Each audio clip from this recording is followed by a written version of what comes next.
Good morning, good afternoon, and good evening. My name is Tommo, and welcome to not a pre or post race chinwag for a Grand Prix. No, in fact, we are talking news today. Wherever you are in the world, thank you very much for joining me.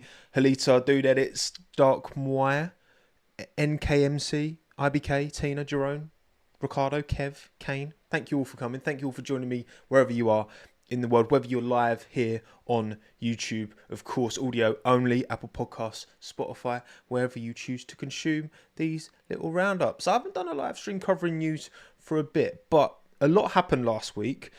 I got 3 main channel videos with decent edits on them out last week. So I was like, you know what? When the Ollie Oaks news got announced, when the Wheatley news got announced, I was like, oh, I can't.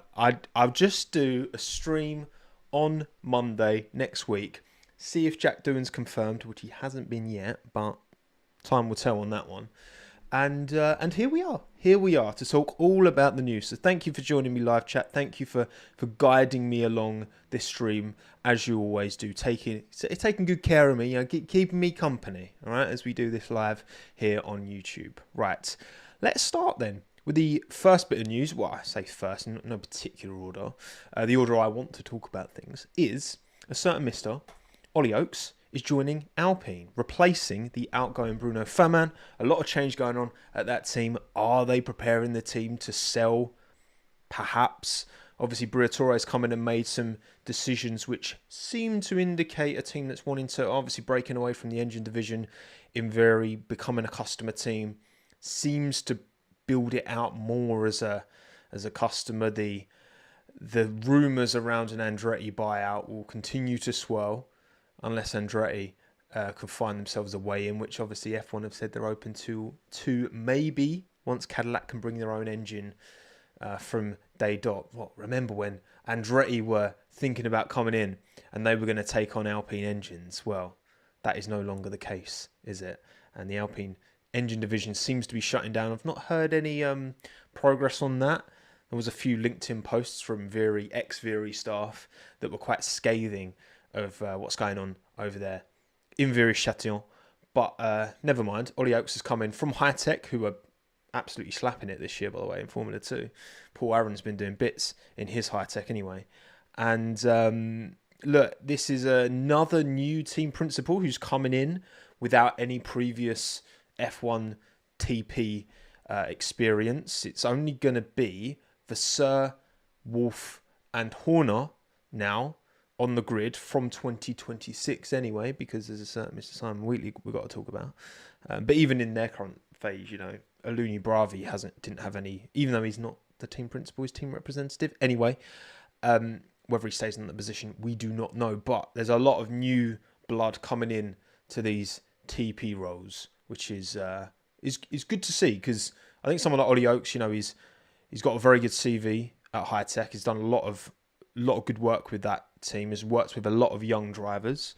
Got a little is the Alpine press release announces Oliver Oaks, his new team principal. Bit of a quote from old Luca de Mayonnaise. It's a pleasure to welcome Ollie to the team and for him to become the youngest team principal that the sport has ever seen. One of, anyway. Built for the future success. Questionable.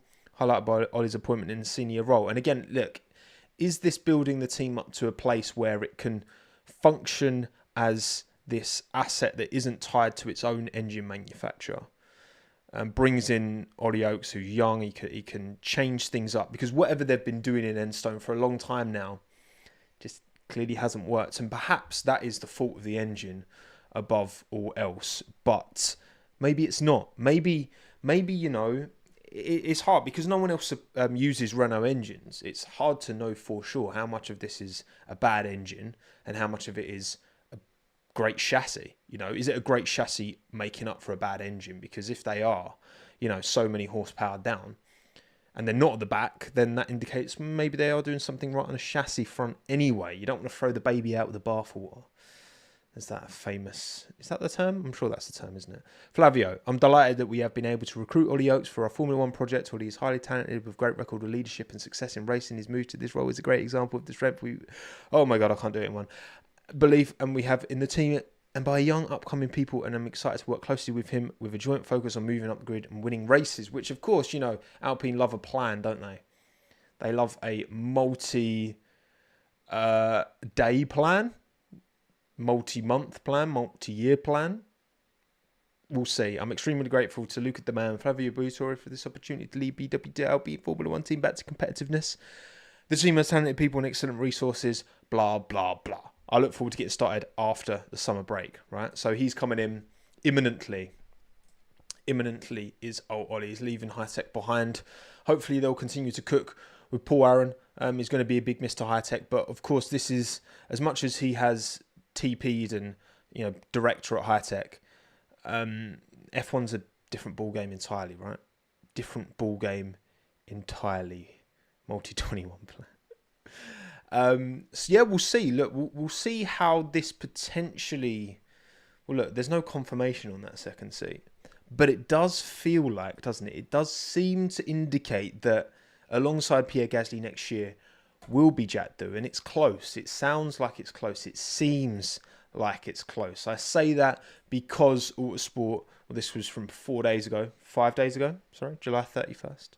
Alpine Formula One team looks set to promote its current reserve driver for 2025, which I would be very happy to see. I'd love to see Jack in that role. I actually think that even though he's a rookie coming in, the amount of the fact that he's thrown himself all into his reserve driver duties, his sim driver duties at Alpine, he will actually be better prepared than a number of other drivers, even other drivers with more F1 experience.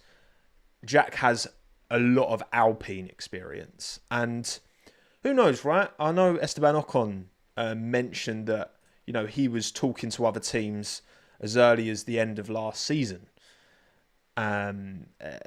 You know, keeping his options open for his future. And I do wonder if Esteban was maybe, you know, to Jack, you know what, like, maybe stick around in the team, because maybe I'll jog on elsewhere. That would have been a nice thing for Esteban to do, I think, in my opinion, anyway. Just to, you know, plant the seed and be like, you know what, if you go all in on Alpine, I may leave and you may get an opportunity. So, because I was concerned at the start of the year when Jack was like, I'm not going to do F2, I'm not going to do Super Formula, I'm not going to do anything else, I'm just going to go all in as an Alpine reserve and hope an opportunity manifests itself. And obviously he's done a lot of media stuff, which I think he's been very good at. I think he's given some really interesting insight, and I think he comes across well on camera. And I think that's all part of a broader ambition to get back into Formula One in the first place. Okay. By the way, I think some of you are saying the audio is a bit quiet, but according to my thing, it's exactly the same as it usually is. So I'm not going to change it. Sorry, everyone. If you're struggling with audio, then I don't know. It seems to be correct. But yeah, they say in this article from Motorsport is on the verge of a deal with Alpine. In the wake of Carlos's decision, of course, to go to Williams, which, of course, Alpine Science was potentially an option. But Doohan always seemed like the more sensible choice. Now, of course, Valtteri Bottas is potentially on the market, who is very experienced, and you've got to think would potentially come into Alpine and do something interesting. But then again, right, we go back to this Ollie Oakes announcement, okay? And there's a big emphasis on youth here, right, when they're talking about Ollie Oakes here, right? The youngest team principal, Briatore, where is it? Young, upcoming people, right? Now, it would be a bit muggy for Alpine to make all of these statements about bringing in a young and exciting team principal, and then for the seat alongside Valtteri, alongside Pierre, pick a Valtteri Bottas, who is not young, he's not upcoming, he is well established, if not past his best, right? We don't know, it's hard to say, but his time at Sauber, especially prior to this season, wasn't exceptionally impressive. You can argue that that's more on Sauber than anything else. So the fact that Alpine have said all this, and the way that they've said this, indicates to me that in all likelihood, it should be Doohan's. Now, of course, there is a conversation around Mick Schumacher, and I am going to get a poll up here. Honestly, at no point have I ever really considered the shout for Schumacher to be serious, honestly. But I want to see what you lot think. So, who would you pick at Alpine alongside Pierre? And the thing is, where you've got, obviously, you've got Pierre Gasly. I just want you to pick out of Schumacher or Doohan, by the way. I'm not giving you any other options. You've got Pierre Gasly, who's a very experienced driver now. This is his second season at Alpine, isn't it? So next year he'll be going into his third season at Alpine. Not to mention when his career started in F1, which was 2018? Didn't he do a few races in 2017, Pierre? I feel like he did. And then 18 was his first full season, and then 19 he got promoted to Red Bull. Yeah, I'm sure that's right. Sorry, I'm not giving Victor or Kush options. I'm sorry, but I just want to know, between Doohan and Schumacher, who are the two most realistic? Have always been the two most realistic young driver shouts. Obviously, Schumacher has experience from Haas.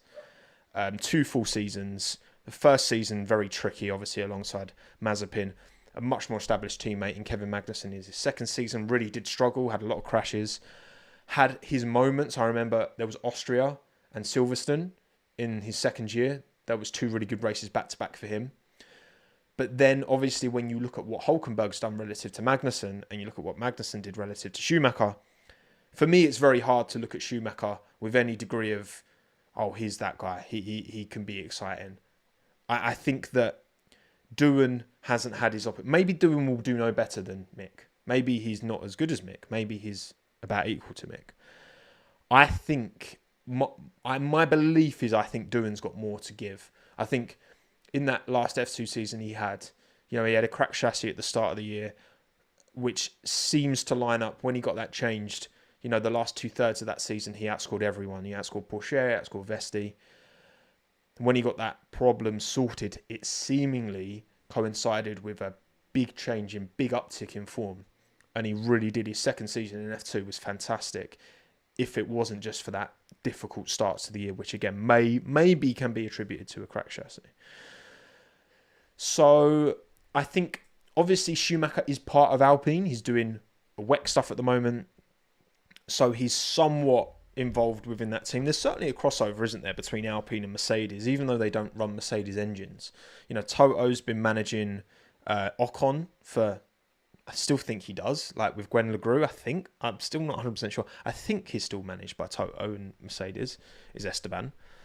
And obviously Mick, Mercedes and an Alpine deal was struck there to get him in a car. Because fair play to Toto, I do think he always makes an effort to make sure any driver that isn't racing for him falls on their feet somewhat.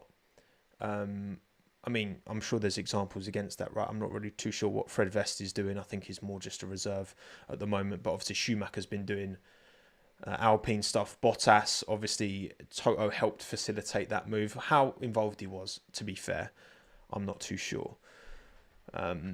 But yeah, I just don't. I've never thought Schumacher was a serious option. I think there's too much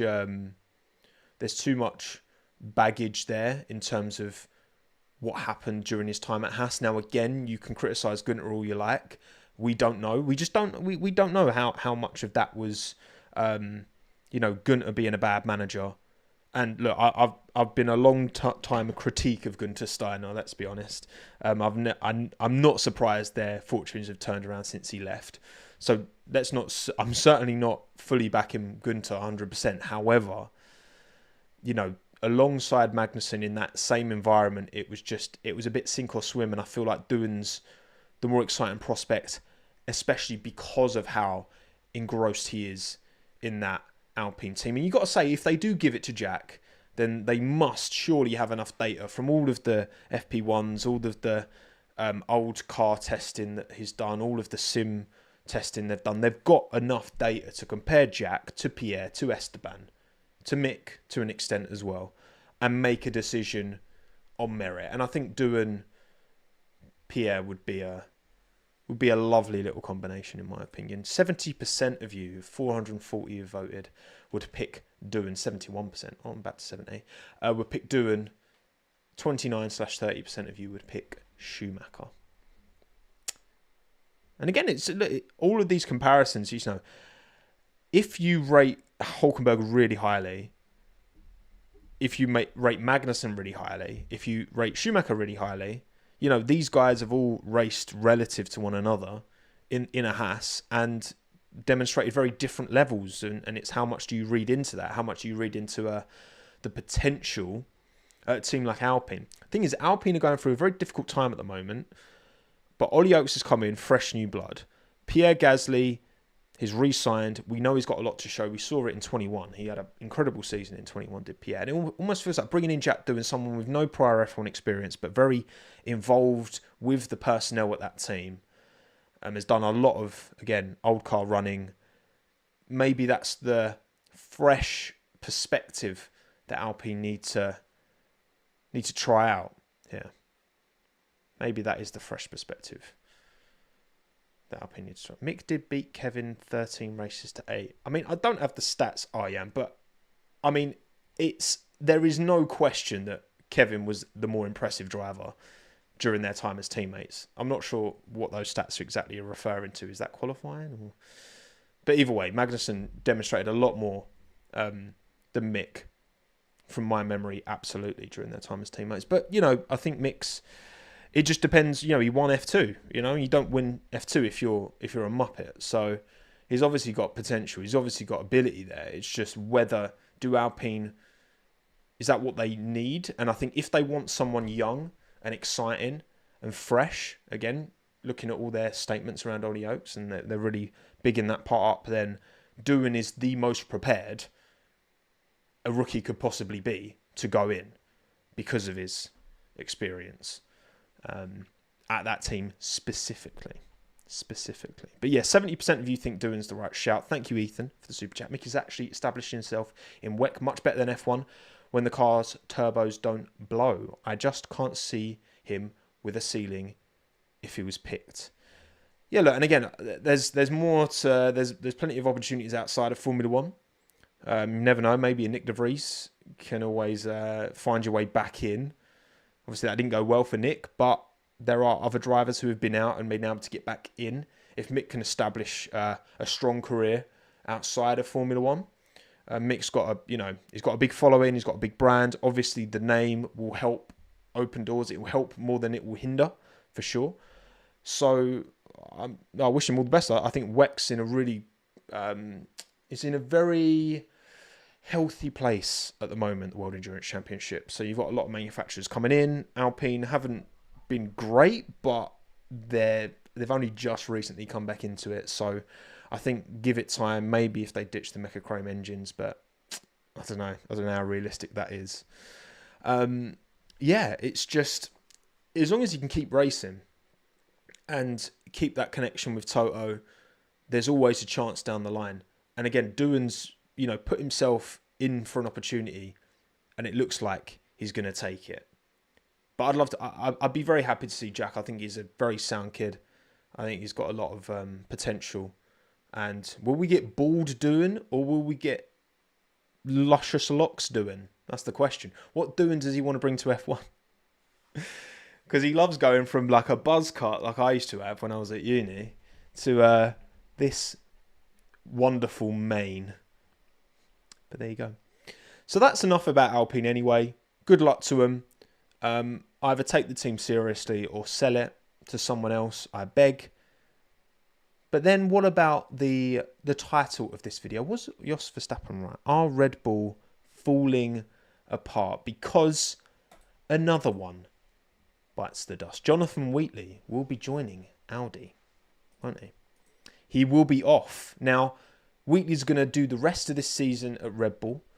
Then 2025 gardening leave, basically paid for a year to do nothing. What a dream. And in 2026, he will be taking up the opportunity at Audi. Now, my exact understanding is that he'll be starting at Audi a bit prior to 2026, just to get his kind of feet under the table.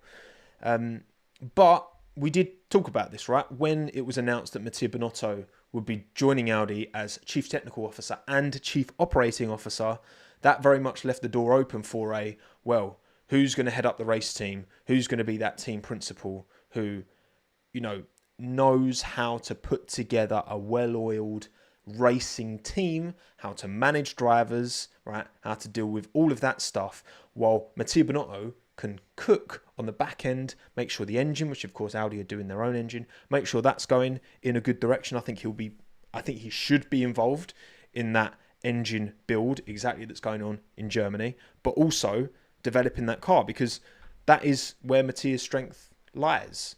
And he was at Ferrari since I've forgotten when he was there since. I think it was like 95. No, that's too far back. I think he was there since he's definitely there during the Schumacher dominant years. I can't actually remember. I think it was 97 maybe. Mattia Binotto started at Ferrari. But technical guy, first and foremost. And keep him focusing on the things that he can do best. Kind of like where you've got at Williams, you've got James Vowles as team principal, but you've got Pat Fry as CTO, Chief Technical Officer at Williams. Now, obviously the operations and the technical side, Mattia can focus on that stuff. And again, he's got years of experience at Ferrari that he can lean on and bring that, a successful Ferrari as well, by the way. Not like a bad Ferrari, like a very, very hyper successful Ferrari. Was it 95? I was right the first time. There you go. Well done, me. And so like you say, gardening leave until July 25. So he'll have a bit of time. So he won't get a full year's of gardening leave. Fair enough. I mean, imagine that, full 12 months of gardening leave. That'd be vibes. And you say you showed no pace, no, but I don't think that's correct, Ethan. I think that is an incorrect statement to make. Look at where Ferrari were in 2017, 2018, under his kind of technical leadership, from the engine point of view at least. And I think Binotto's track record from a technical point of view is unquestionable. I think that the numbers, the stats, the figures back that up, that he's a fantastic technical lead. And I think as long as he focuses in on that stuff and doesn't get caught up in all the media stuff, all the driver stuff, I think he's in a good place. And that's where Jonathan Wheatley comes in, because he's been part of the Red Bull team for, I think, 17 years. Started as a mechanic, has worked his way up. He is the probably the most, in terms of like race directors, is up there, isn't he? In terms of some of the most high profile race directors out there, but so much experience, knows how that team runs like the back of his hand. And Red Bull have always been, competitive since they started. Well, since 2009, really, they've been competitive towards the front. They've never really dipped below like fourth best team since 2009, unless I'm forgetting a season or two, but I don't think so. So, they've brought in someone, I think, who's, what a shout that is. I mean, when I talked in my video about Binotto, and I was actually saying, any suggestions for people who could come in? I didn't see a single person suggest Wheatley. I didn't think of Wheatley. But actually, it makes so much sense. You look at how James Vowles is coming into Williams and really steadied that ship and brought some leadership from a similar, obviously more strategy for Vowles, but a similar level of experience Vowles had at Mercedes that as to Wheatley has at Red Bull. Still has, because he's still there. But yeah, he's joining. It's happening. And I think this is a really impressive shout. And does this have Mattia Binotto's fingerprints over it? Perhaps. Perhaps it does. But he will leave his role as Red Bull Sporting Director to become team principal of the Audi F1 team. 13 World Championships. 13. With Wheatley at the wheel. It was quite interesting how it was announced, wasn't it?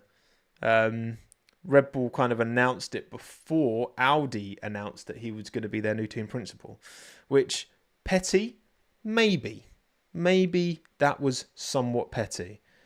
But it's happening. Gernot Dollner, CEO of Audi, I'm delighted that we have been able to gain Wheatley as team principal for our future Formula One team.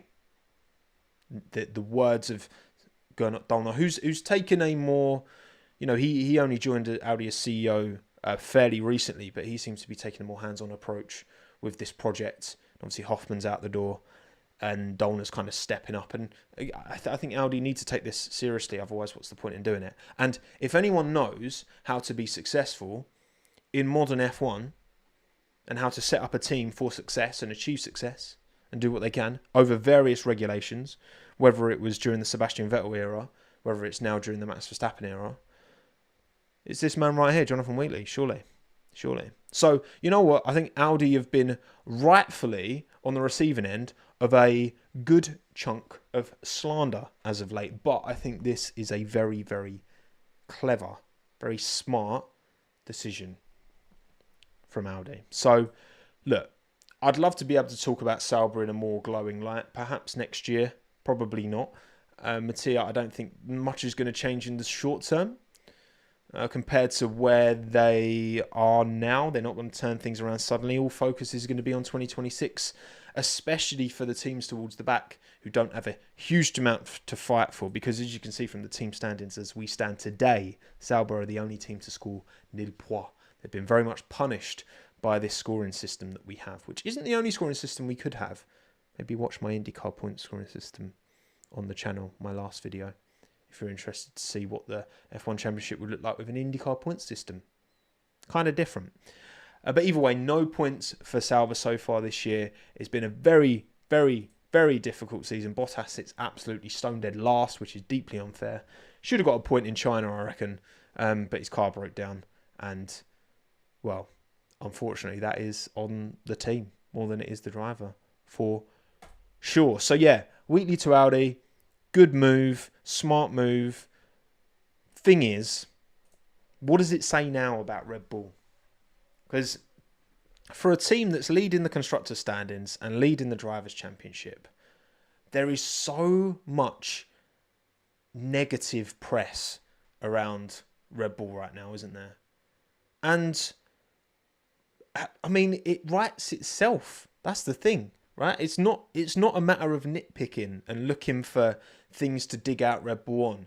But this is not the first bad news story. And I don't think it's going to be the last. I mean, like I said, in the title, right? Jos Verstappen, was he right? Obviously, after all of the Christian Horner leaked messages, the allegations that came out against Christian Horner, earlier this season, Jos Verstappen made it quite clear that he doesn't believe Christian should be continuing on in that team. To quote, "The team is in danger of falling apart. I was afraid of that earlier this year. For internal peace, it is important that key people stay on boards. That is not the case now. Newey is leaving, and earlier this year, it also looks like Helmut would be sent away. It seems that Helmut is staying. For the future, that is not good." Now, of course, you've got, even prior to this, you've got Rob Marshall, who was a big high-profile departure from Red Bull to McLaren. We've now got Wheatley, who's leaving, and obviously the fact that he's leaving means that Red Bull are going to slowly try and move him away from the authority he has within that team, because they don't want him to get his filthy little fingers on their 2026 car, do they? Obviously, Newey's gone. And who knows where Adrian will end up? We don't know. We don't know yet, but time will tell on that one. And it just does seem to... I don't know, correlation doesn't always equal causation. And one thing I think in defence of Red Bull is that once you achieve this level of success, which it's not like they've won, 8 Constructors' Championships in a row like Mercedes have done, right? That's not the case. They won it in 22, 23, and they're going to win it in 24. Or are they? Because the Constructors is very much up in the air. You'd think, with a 42-point lead, whatever it is, but with Checo not scoring any points, it's tough. So, I do want to say, once you get to that point of continued success, people are going to look for challenges elsewhere. There's that other fella that mechanic who went from Red Bull to Sauber. Is it Steve? Who's it? What's his name? Lee Stevenson? Is that right? I'm just googling it now. I think it is him. Yeah. Lee Stevenson. he was one of the most senior mechanics at Red Bull Racing, and he hang on, I've got his it's you'll recognise him. It's no, you should play the video. It's this fella. Let me get the old screen share up. This fella, Lee Stevenson, this guy, right? He was like very senior mechanic at Red Bull for years. He is now at Sauber. Okay, so he moved over to Sauber. Another departure. Is it indicative of just people wanting new challenges? You know, they've succeeded. They've got Red Bull. You know, Red Bull were trying for years to catch Mercedes. Could occasionally catch them, you know, every now and in races. But now you've got to a position where they dominated in 2023, were clear of Ferrari in 22, and look like they're at least going to win the Drivers' Championship this season. So maybe people are looking for a new challenge. But all of the talk around Christian Horner, all of the talk of a power struggle, it's, yeah, if you're a member of staff working there, and you've seen these alleged messages and you believe them to be true, which I do, and that's going to make you potentially think a different way about the team and your boss. I think these teams are just groups of human beings working together. You know, people talk about, McLaren should know how to win because they've historically won a lot. Yeah, but like a fraction of the personnel who were there during the McLaren glory years are still at that team. So I just think that I think it's a combination of factors. I think the fact that people want a new challenge is probably contributing towards it. However, how Christian, the destabilizing factor, I do wonder how much of it's just him holding on to this power because he wants to assert his position within that team. And you know what? Like, he's been at that team for a long time, and he probably feels a sense of entitlement to, I'm the one who's led this team to this recent success and the general success we've had since 2009. But he doesn't want to seem to let that go. And it seems that maybe Checo is part of that influence. You know, this kind of gap between teammates that we're seeing, 9 times out of 10 results in the driver losing their seat. And it's absolutely nothing against Checo on a personal level, of course, right? It's driver A versus driver B. And when the gap is as big as it is, and the gap in mistakes and the gap in performance, then this is sport. This is top level sport. And what we all want to see is a meritocracy, don't we? And unfortunately for Checo, I just, 3.5 seasons into his Red Bull career, I don't really know what more they could be doing. You know, maybe that's part of the reason why they haven't kicked him, because they feel like they could do more.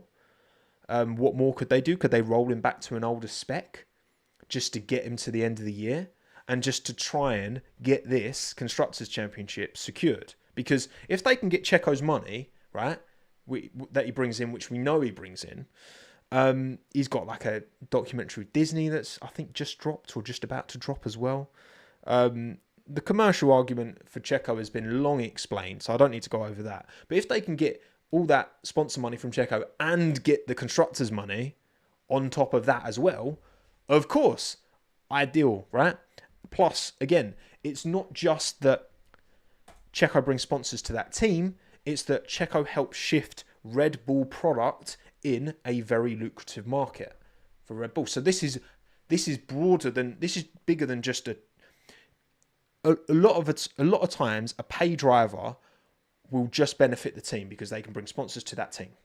And this is why, in part, honestly, when I did my video about Zhou Guanyu saying how I think he could be perfect for Audi, and unfortunately he hasn't backed it up with enough performance. But the argument there is that not only does Zhou bring sponsors to that Formula One team, but also when Audi take over, China is Audi's number one market in the world. They've said that themselves. That's their number one market.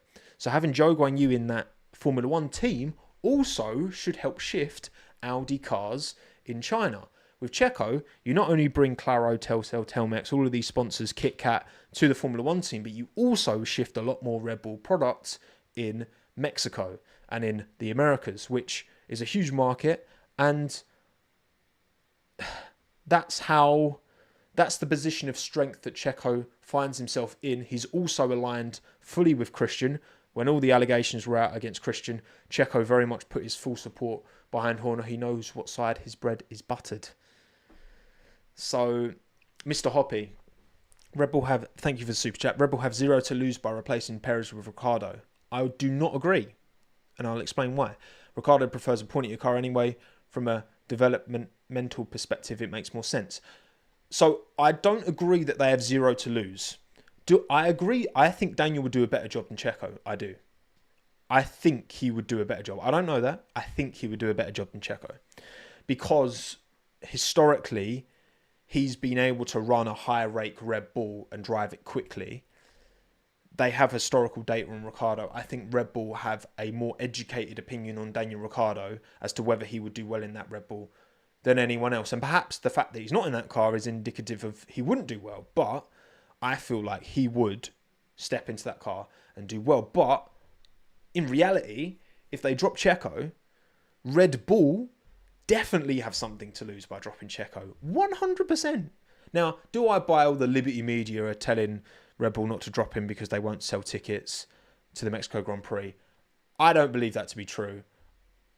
What I do believe to be true is that if Red Bull drop Checo, then sales for Red Bull in Mexico will drop. And Christian has the loyalty of the Uvidges, who are 51% owners of Red Bull. So if Christian makes a decision to drop Perez and that affects Red Bull's bottom line to such an extent, the Uvidges aren't going to be happy.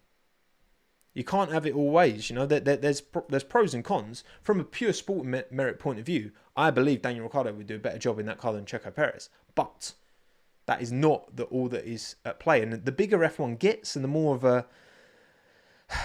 You would like to think with time, this sport will become more of a meritocracy. And don't get me wrong, I think Checo would give a much better account of himself if he wasn't at that team, was at another team that fit his characteristics and the environment that he prefers better. But as this sport gets bigger, as the Netflix money continues to come in, as the brand grows and expands, drivers need to find themselves benefactors. And Checo's put himself in an almost undroppable position by having the backing that he does.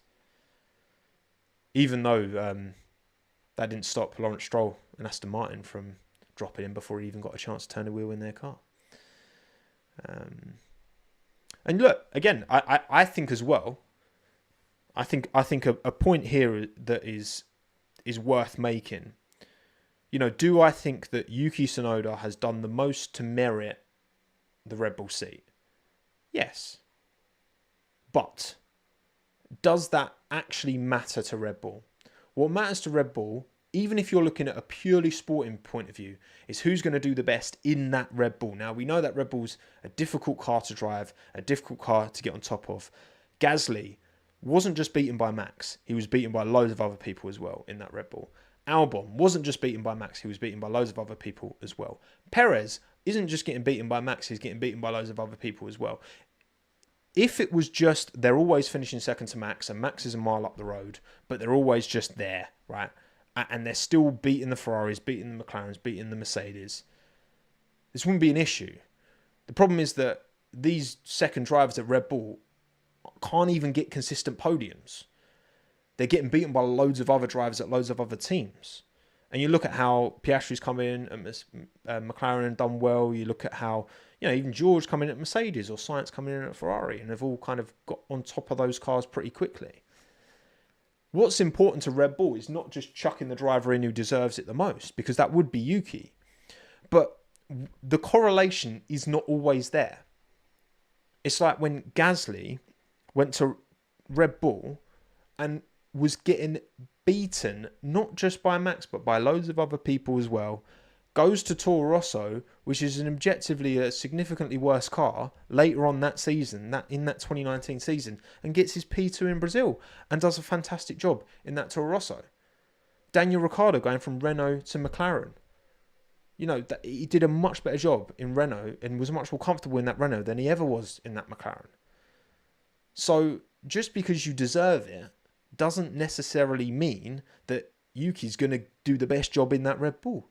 And like, you've had 3 examples of drivers jumping into that Red Bull now, known entities. They are all now known entities. Albon, Gasly, especially Gasly and Perez. Albon's still a bit of an unknown because, he's only had Sargent and Sargent and Latifi as teammates. I confess up to that, right? And it's going to be really interesting to see how Alex does relative to Carlos. However, just because Yuki deserves it the most does not guarantee that he's actually going to do the best job in that Red Bull, because that Red Bull seems to be such a difficult car to drive. You need a driver whose skill set is going to fit in with that. And I've said it before about Daniel. He's not the most adaptable. I think we've seen he's not the most adaptable driver now, right? And he's not one to really go in on like team meetings and really understanding the fine nuances. He wants to be able to jump into a car and drive on feel. And I think, based off his prior experience at that team, that he likes a car on the nose. And yes, the regulations have changed, but you look at the McLaren from 21 to 22, when Daniel was in it, over a regulation change, his struggles were no different. There were a lot of characteristics within that McLaren that fundamentally didn't change, even though you went through the biggest regulation shift in the history of the sport. A car that worked for Max and Daniel pre-ground effect regulation, well, it works for Max post-ground effect regulation. So there is a line of logic to go that it would also work post-ground effect regulation for Daniel Ricciardo as well. But that's my answer to that very long, drawn-out question. Alonso to Red Bull. Alonso's very adaptable, no doubt. It's too late on in his career for them to chuck him in the Red Bull seat. Although that would shift a lot of cans in Spain. That would shift a lot of cans in Spain, in my opinion. But anyway, that's my thoughts. In terms of, I know some of you said put a poll out. I mean, look, we know that Checo's going to be in that seat in Zandvoort. I think Monza, I've said it before in my video, Monza, Baku and Singapore, he needs to show something in those 3 events, because those are 3 events where he has been able to perform in a Red Bull before. Would he get dropped before Mexico? Obviously, that would be a wild decision for Red Bull to take. But, I mean, the thing is, Red Bull are going to be poorly received in Mexico, I think, regardless. Because I think I can understand, right, why. I think a lot of Checo fans will look at what's happened and be like, Red Bull, you have made my favourite driver look like a mug. Because Checo's not a mug. He knows what he's doing, right? He's got a long and pretty successful Formula One career. Okay, he won't go down as one of the GOATs, don't get me wrong, right? But he's gone into that environment and he's made him look like a guy who maybe doesn't even deserve a seat in F1 at all. And I think a lot of... Remember when George was quoted being like, when Alex was in the Red Bull, and he put out a quote being like, Red Bull making my mate look silly, basically. I feel like there's going to be a lot of resentment towards Red Bull. And I understand that. Because I think Red Bull have their part to play in it. If you can't get a car to work to at least a level that you're getting, because Perez isn't ridiculous. I don't think this is just on Checo. I really don't. Either way, it's not going to go down well in Mexico. But I do think there's a real opportunity, especially Baku. I think Singapore and I think Monza, he had a really good race last year. He recovered through the field and overtook everyone, apart from Max, of course, and got P2 on the podium. Retirement announcement after Mexico Grand Prix does seem plausible. Yeah. And again, look, for Checo, is it, do you wait till you're pushed, or do you jump first, Do you jump before you're pushed? I think a Checo Mexico Grand Prix retirement announcement is certainly plausible. Certainly plausible. But time will tell. Time will tell on that one. Right. Anything else, chat? Anything we're not talking about? Actually, I did see someone mention, a certain Mr. Gabriele Bortoleto, a driver I rate very, very highly in Formula 2. Very highly. I've said it throughout the season. Go on my Twitter and type in Bortoleto, and I've name dropped him many a time because I think this kid is flames. Right, won Formula 3 last year, the Brazilian, part of the McLaren academy, and there are reported rumours, that he is potentially a name that Sauber could be interested in. Now, it is kind of interesting, isn't it, how obviously Tao Pourchaire has been part of that Sauber Academy for the longest time. He's done a bit of IndyCar this year. He's done a bit of Super Formula early on in the year, and he doesn't seem to be in with a shout. Drogovic, obviously, he's chilling at Aston Martin. I think Bortoleto's great. I do. I think Drogovic is great. I think Pourchaire is great. Bortoleto could go back-to-back F3 and F2. And when someone goes back-to-back F3 and F2, which is something that George Russell, Oscar Piastri and Charles Leclerc have done, and not many other people have done, you can understand, because again, let me get up the Formula 2 standings. Look, a lot of it comes down to how do you rate Formula 2? Because Formula 2 seems a bit chaotic at the moment. Some teams have taken to these new regulations much better than others. So here, as it stands, Hadjar is 36 points ahead of Gabriele Bortoleto in P2 in the standings. So Gabby's been cooking. No question, Gabby's been cooking, as has Isaac. But considering this is Gabriele Bortoleto's rookie season in Formula 2, whereas this is Hadjar's second, and Hadjar really struggled last year, didn't he? That's the thing, right? There's a massive caveat. With Formula 2, isn't there? You look at Hadjar's performances last year, he was pretty much nowhere. This year, in a team, in an environment that's working for him, cooking. Behrman last year got that double win, that full ticked all the boxes in Baku. Ollie did a really good job last year. This year, he's really struggled in a Prema. He's missing a lot of FP1s. Well, no, he's missing a lot of practice sessions in F2 because he's doing FP1s. And obviously, he's got his F1 seat. But I don't expect Ollie to finish in the top 10 this year. And I think part of that is because his focus is going to be elsewhere. So I think that's inevitably going to affect your subconscious motivation. I think that's just inevitable for anyone. But also, yeah, I mean, Prema have struggled to get on top of the car. I mean, people criticise, Antonelli's only 7th. But it's his rookie season, he didn't even do F3. Like, with every single driver here, where's Victor Martin? Like, Victor Martin, where is he? He's here, 12th. Like, Victor Martin almost won it. Like he was sick last year, and he's been so unlucky. And, like, Kushmani's quality, and he should be higher. Hauger, I'm surprised he's not. Like,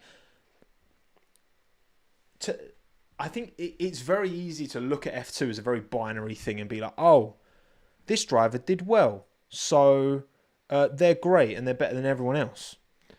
You need the team around you that understands, and High Tech, which again Ollie Oakes been heading up before his move to Alpine.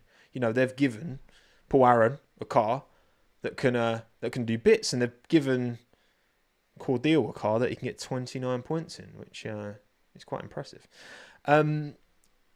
So read into that at your peril, because there's always a compelling argument for and against any driver here. But I do think Bortoleto is great. I do think Tao Pourchaire is also great. But we don't know. We only see these names with these numbers next to them. We don't see how these drivers actually work with these teams. The mindsets, the approach, are you good at making friends in the paddock? Are you a popular driver? I think this all plays into it. And I said it at the start of the year, I think F2 this year was going to be one of the best seasons, the best season ever. It's been very competitive, very competitive. Isaac's pulled out a bit of a lead now, but that can change very quickly. We've still got, how many rounds we got left?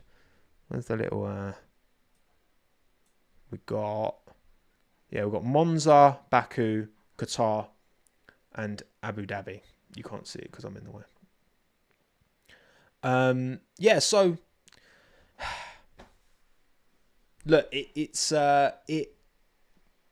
it doesn't always check out that way, and there's a lot going on behind the scenes. Will Gabriel Bortoleto get the seat?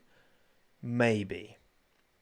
In terms of their options, I mean, if Bottas isn't an option for them, if they've already kind of checked out on Bottas, and obviously with Binotto coming in and Wheatley, I mean, I don't know. Is Wheatley allowed? I mean, look, regardless of whether Wheatley's allowed to officially have conversations with Mattia Binotto about who they're going to put in that car alongside Nico Hülkenberg, obviously he's going to talk to Mattia Binotto about who they should put in that car alongside Nico Hülkenberg.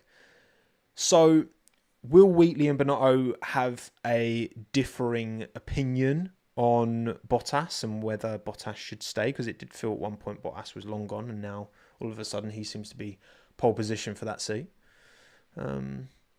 Give me some suggestions. Who would you pick? Who would you pick if you were in charge? I want to get some names, and then we'll end this with one last poll. We can end it with a nice poll, can't we? We can definitely do that. Give me some names for who you'd put in if you were Binotto / Wheatley. Who would you choose for that seat? Bottas, Lawson. Lawson would be a nice pick. Lawson would be a nice pick. Again, is it worth Liam holding out for a Racing Bull seat that will probably come his way? Or does he see Isaac Hadjar coming up and be like, hang on a second, I need to confirm my future in this sport before Hadjar comes in and steals my dinner, you know? Thank you, Lucas, by the way, for the super chat. Is Max Mercedes 25 realistic? Well, we can talk about after that. We did this poll. In my opinion, no. In 26, yes. 26, that is realistic. Okay, I've got a few names there. Who should Sauber pick for 2025? So, the names I'm seeing most are Bottas, Lawson. I'm going to go Bottas, Lawson. Who else are you saying? I'm going to go Porsche or other. Let me know, chat, who they should go for next year. I think with Hülkenberg, you've got a very, very experienced set of hands. So I do think they could, because you can argue that they're going to get, they need two experienced drivers because they're bottom of the constructors at the minute. They're nowhere. Audi could do with that experience to really help get them not just across the line in 25 without being embarrassingly bad, but also get a good start in 26 because that's an opportunity for everyone. But at the end of the day, in 26, some teams got to finish last. And right now, it's not looking good for Audi because that's when they're actually going to slap their logo on this project. They're not doing it yet because it's embarrassingly bad. They're going to want it to not be embarrassingly bad by 2026 desperately. Robert Schwartzman's great shout. Got a lot of love for Robbie Schwartzman. I think he's a fantastic driver. It's just a shame that Oscar Piastri came into F2 when he was... Otherwise, he'd have won it that year. But Piastri came through, and Piastri's something special, isn't he? 41% of you think Valtteri Bottas, 24% Liam Lawson, 23% Tad Porsche, 12% other. I think Liam will see it's going to take some craziness for Checo to keep his seat at Red Bull next year. There will definitely be a get-out clause. Unless Checo absolutely switches it on, there will be a get-out clause, and I really don't. I would put money on it that he won't be in a Red Bull next year, in which case it looks like Liam is probably going to, Ricciardo then probably moves up to Red Bull, and then Lawson comes in alongside Tsunoda. Get that last Honda year out of Yuki and then move Yuki on at the end of 25, bring Hadjar in alongside Lawson for 26 at Racing Bulls. That feels like it kind of makes sense. But Liam just needs to get an F1 seat. Because if you're in F1, you can get a seat. But also, if Doohan gets confirmed, this is assuming that, right? Doohan, didn't go straight into F1, but looks like he's going to get an Alpine seat. Piastri had a year out. Yes, it was a crazy impressive F2 season, don't get me wrong, but he got into F1. Had 2 teams who wanted him.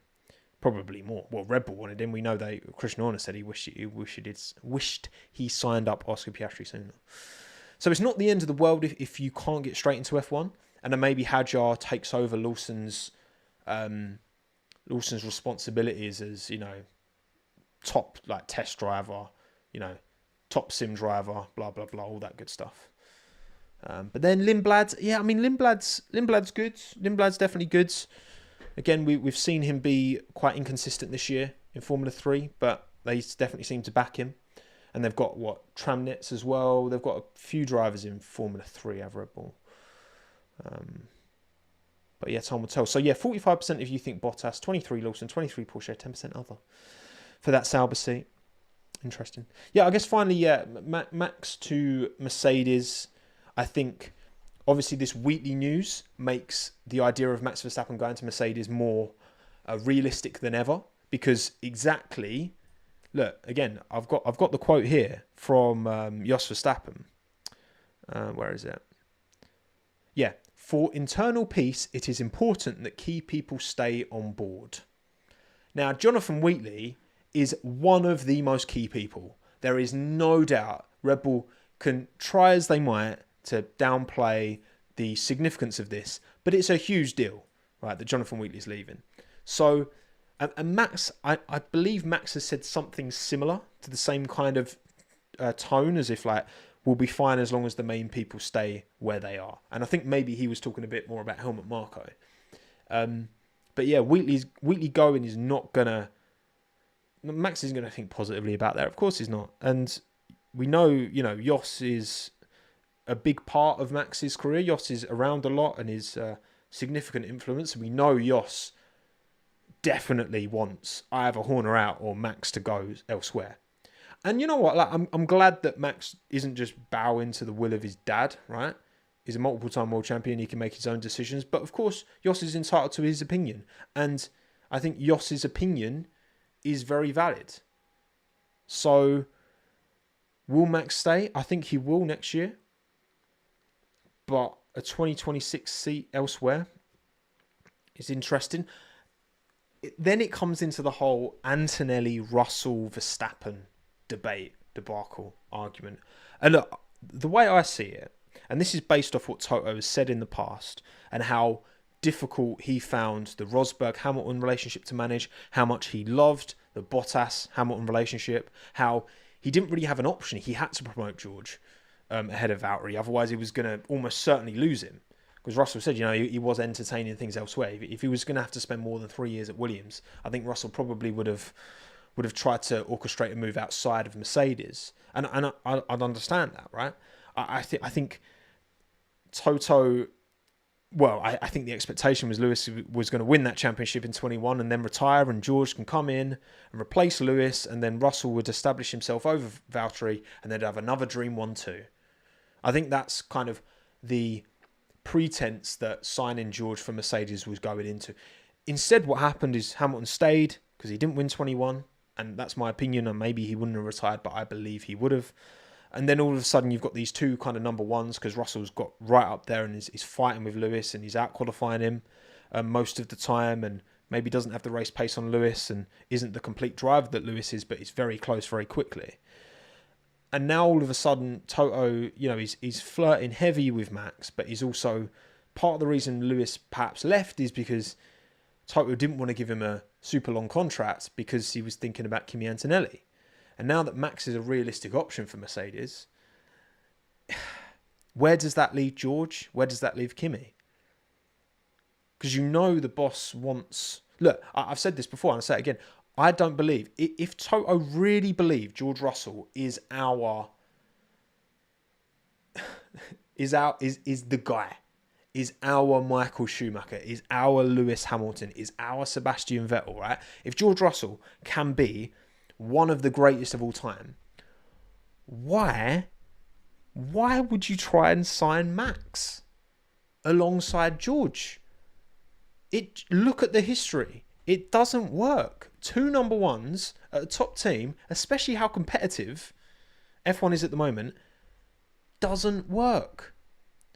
I think Toto has seen enough in George that he's great, but he does have a mistake in him, to almost like try and keep his options open. If Toto can, see how Kimi does, right? Probably get Kimi in for next year. Put Kimi against George. See how Kimi does. Does he sink? Does he swim? George is a known entity. We've seen him alongside Lewis Hamilton. We know how great Lewis Hamilton is. See how Kimi does relative.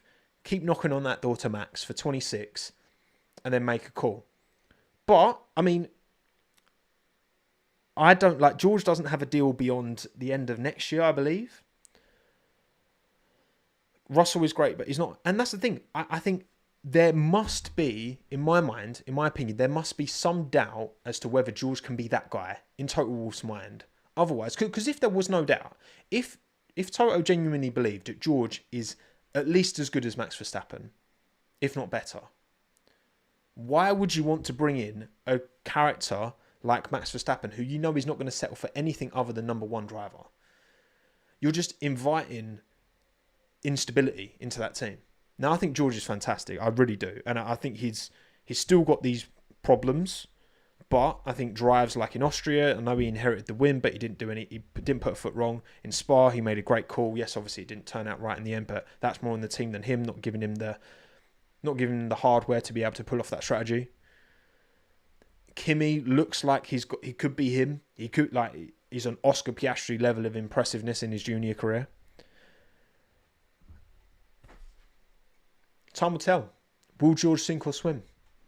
Because if Max does want to go to Mercedes, then, well, if Toto was prepared to potentially lose Lewis by not giving him a long deal because he wanted to keep options open about Kimi Antonelli, then if Kimi's that good, 3 don't go into 2, do they? 3 don't go into 2. Right, anyway, that's an hour and 3 minutes. I think that's enough for today. Thank you all for watching. No video this week. I'm giving myself kind of a bit of a week off.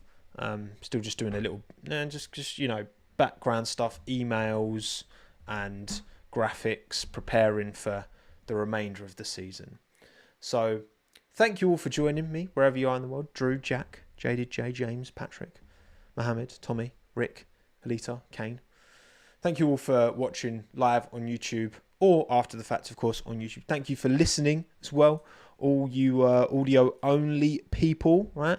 Apple Podcast, Spotify, and the rest. Much appreciated. Make sure I haven't missed any super chats. I don't think I have.